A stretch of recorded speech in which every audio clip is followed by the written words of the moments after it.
So yun guys, meron tayong tanggap dito na laptop Dell. So ang issue nito ay walang power, pero good ang charger. So nakasalpak ang charger niyan. So meron siyang 19.44. Pack natin. Then power on. So wala ilaw. So bubuksan natin yan, then check natin yung loob.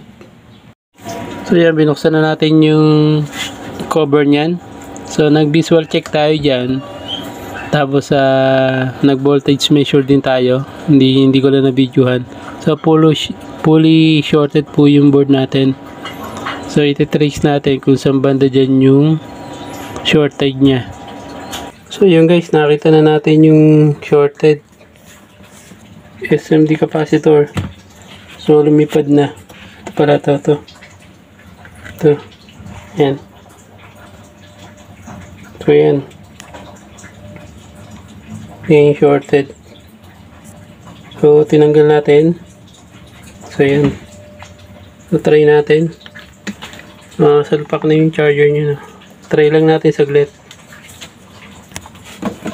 Salpak natin to. So yun, namilo yung charger. Kasi namamatay yan automatic. So yan. Namilo na din yung kanyang indicator. So yun guys, so successful yung ating pag-trace ng shorted.